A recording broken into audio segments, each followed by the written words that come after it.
A very warm welcome to everyone. This is the scooter and bike sub-menu or section of the Mobile Arena channel, and I'm really happy because Roy and Chloe sent me the Duotts E29 here.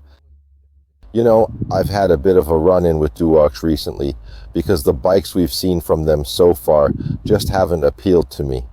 They were somewhat bothered by this, but now we talked it over with Royal, who is Chloe's assistant, and he said he'd send a bike that he thinks I'll actually like, and that turned out to be the E29. Here it is. So right off the bat, I have to say as a preface that this bike delivers exactly what you pay for, and it does so with good quality, so I'm actually a pretty satisfied user. But let me quickly go over the specifications. This is quite a heavy bike. It weighs 26.6 kilograms on the scale, but in return, it has a load capacity of 150 kilograms. It has a Bafang rear hub motor with a torque sensor. Its average power is 250 watts, but it can peak at 720 watts, and it delivers 50 Newton meters of torque. There are derailleurs both in the front and the back, as well as chainrings. The rear has 7 gears, the front has 2, so altogether we have 14 speeds, and they use Shimano tourney for this, specifically the Tourney TZ. It has front and rear suspension, 2 hydraulic brakes, and inside here in the frame, there's a 13.5 amp-hour 48-volt battery. Duotts claims it has a 90-kilometer range, but I don't think it's that much. We measure it differently, I have to say. But besides that, it also has Shimano hydraulic brakes, Maxxis Recon tires, so that's all good. A Bafang motor, everything looks good on paper. It was really interesting to see how this would actually work in practice. Now, before we continue, I'll bring the camera over here and show you a few of the components. Let's start getting familiar with the left handlebar grip. Here it is, perfectly fine. Here's the 2-finger brake, here's the front shifter, and we have a pretty good display, which we can operate with this thing here. It's a bit strange. This orange button is the on-off switch, and with it, you can check various values. For example, while riding, you can see how many watts the motor is delivering. You can use this to turn the light on and off. Here you can enter the settings menu. Now in the settings, you have a bunch of different options to adjust. What's interesting is that some of these options require a password, so you need a code to access them. And even if you don't know the password, don't worry because the manual includes it.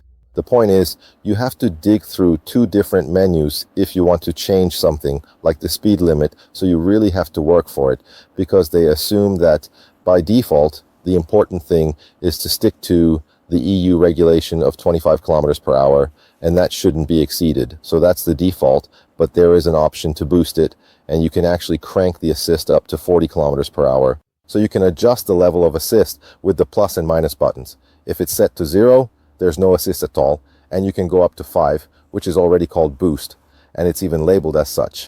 In my experience, setting it between 3 and 4 is more than enough. And by the way, you can also see on the pictogram here that there's a walk mode as well, in case you just want to push the bike.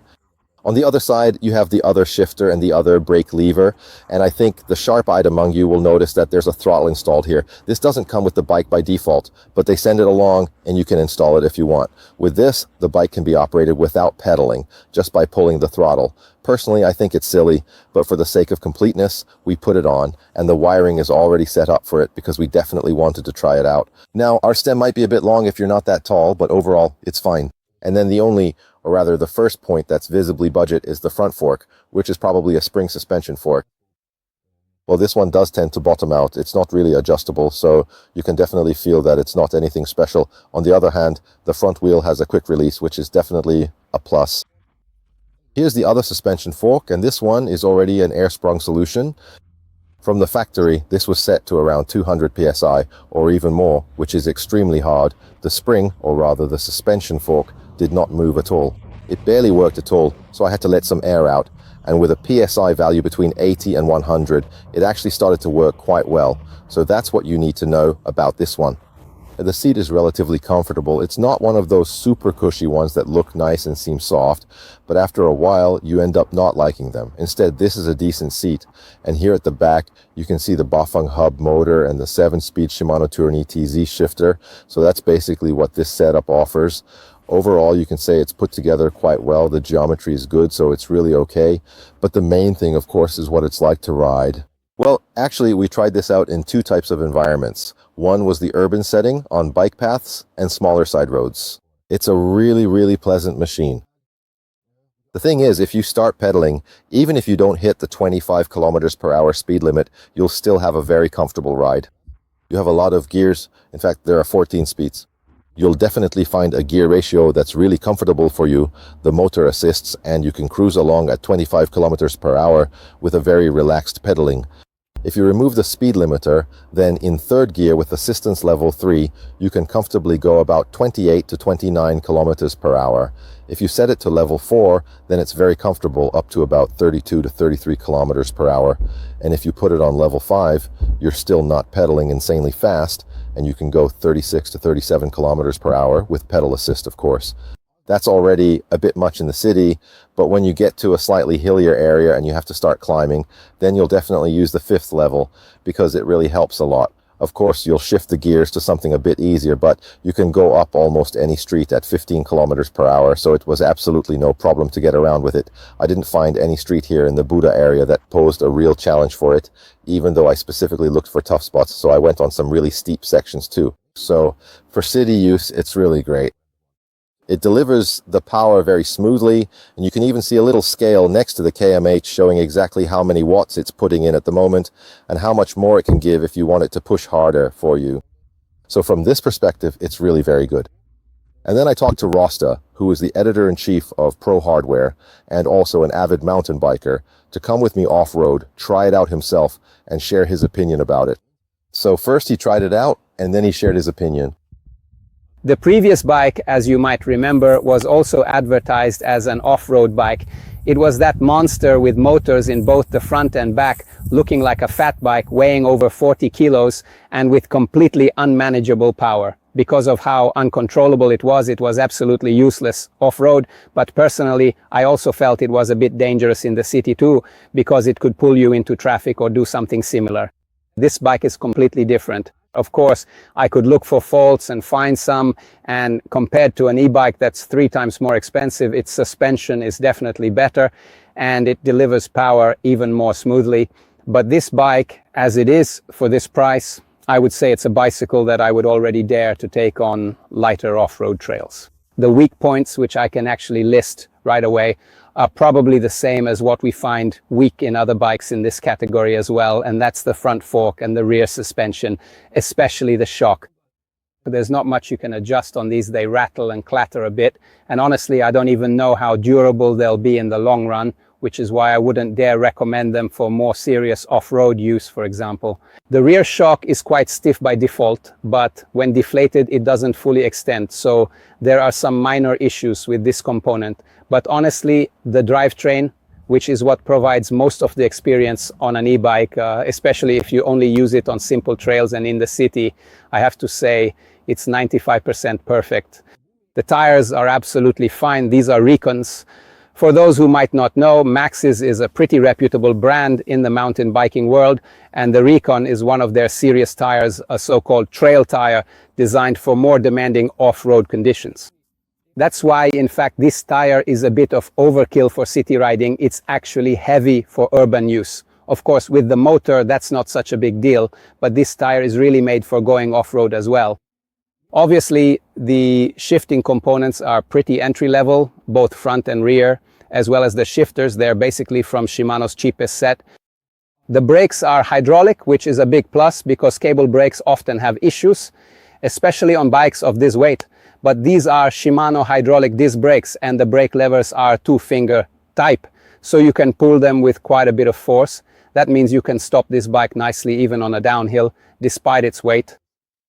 Well, this is basically a long frame. The problem in this category is usually that they try to cover people from 150 to 190 centimeters tall with a single frame. Obviously, they make the frame length a bit above average. So with this relatively long frame and long stem combination, personally, this bike feels long to me. If it were mine, I would put a shorter stem on it, but honestly, I don't see any real problem with it. In terms of geometry, for what the buyer is going to use it for, I think it's perfectly fine. As for the suspension, there's still one possible issue. So there's this mud guard, which of course we install afterwards. And if the suspension is fully compressed, if the rear wheel uses up all of its travel, then this part is affected. It hits the seat tube of the frame. Obviously, this is something that can maybe be fixed with a bit of bending. And of course, those who ride off-road a lot don't even like this type of mud guard since it flaps around, but it's still something worth paying attention to. So, as you heard, basically he liked this thing overall. Mainly because we tried out the previous Duo bike together as well, which he didn't like either, and compared to that, this is not just a step up, it's a leap across galaxies. So, this is a completely different philosophy, a bike that can be used in a much more refined and controlled way. He also said that, of course, it's not going to be good for really serious off-roading, but for forest rides and wandering along trails, it can be used in a much more civilized way because it doesn't try to kill you, it's not abrupt, it's predictable. You can figure out under what conditions it delivers what kind of power and torque. And with this, you can really get through places where you might not be able to with your own muscle power, or you just collapse trying. So it's absolutely suitable as a typical touring bike, perfect for wandering around in the woods. And the thing is, if you look at what it's made of, I wouldn't say any of the parts are particularly expensive. The Maxxis Recon tire is a good choice, but otherwise, the components don't represent huge value, yet they're not cheap junk either. They've actually selected the parts properly. The only thing is the suspension, which he also said, well, the front one is pretty weak, and as for the rear, who knows how it will hold up over time. But basically, it's still nice to have it, and with the adjustability, everyone can pump in as much compressed air as suits their own body weight for proper damping.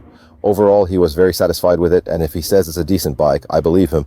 He has way more experience in this field than I do, like 153,000 times more. I always try out these entry-level Chinese products here, while he rides high-end stuff downhill. So it was good to hear from someone so deeply involved in the topic that he says this dual suspension bike is also suitable for those who spend a lot of time riding in outdoor locations, off-road or on unpaved roads. It's a totally decent solution for them. Now, obviously, precisely because this is a completely decent solution, its price isn't what we're used to from the very entry-level Chinese bikes. Those are around 350 euros if you convert it to forints, but this one is 1,400 euros on sale right now, and there will probably be a coupon code when the video goes live. Check the description. You might be able to shave a bit off the price. That means converted to Hungarian forints, this already exceeds 500,000 forints. And if you say, well, for 500,000 forints, I can just walk into Decathlon and buy an e-bike there too, then you're right, but that will be an entry-level model with less torque, lower load capacity, no suspension, basically fewer displays, no hydraulic brakes, and so on. So there will definitely be a lot of compromises compared to what the Duotts offers, because if you want to find this design, these specifications, these components in a branded Western bicycle, then let's say it would be at least 2.5 to 3 times more expensive. So from this perspective, I would say that for someone who doesn't take the sport extremely seriously, but just needs a bike that's great for getting around the city and can also handle lighter off-road terrain without any trouble, then this 550,000 forint Duotts bike is absolutely suitable for that purpose. So the verdict is, and I especially want to draw Chloe's and Roy's attention to this. Dear Duotts, this is what I would have expected last year and the year before as well. This is the level where a bike should start, and this is the level at which I can confidently recommend it to anyone willing to spend this amount of money, because for the price, you really get. So this is a well-balanced bike. It doesn't try to be too powerful. It doesn't try to be too heavy. It doesn't try to have an oversized battery just so you can go as far as possible. It doesn't try to brute force anything for you. The point here wasn't to put the biggest numbers possible in the brochure. Here, they finally realized that what's important with a bike like this is that the parts, the components, the units all work together harmoniously. None of them should stick out from the rest. It's not about having a flimsy frame and stuffing 1,500 watts into it, or having a foldable, wobbly piece of junk but managing to cram in a huge battery. This bike is balanced. It's well tuned. From this perspective, I have to say I'm really satisfied, and for once I feel like this was actually well thought out. I'm sure they spent a lot of time tinkering with it to finally bring it to market, but it's here now, it's arrived. And if Duotts keeps releasing bikes like this, I'd say they absolutely have a shot. Well, the thing is, if you're looking for city bikes, not something this off-road, then Duotts might not be the best choice for you. Vansport would probably be better. And the good news is, there's a Vansport bike waiting for me at the office. It's not even assembled yet, but maybe that'll be worth checking out too. This is a completely different category, but it also gave the impression of being a particularly refined and comfortable bike so far. So, if you're interested in learning more about the brand in advance, here's my other good news. I'll soon be visiting them in Shenzhen, and we're going to the factory. They've really promised this time, and I'll be able to show you where these are actually made, how they're assembled, why they turn out the way they do. We'll also talk to the people in charge there and take a look at who these guys are, how they think about cycling, how they've changed over the years, and how the earlier tank-like, massive, brutal bikes have evolved into a much more refined version, which is now represented by the E29.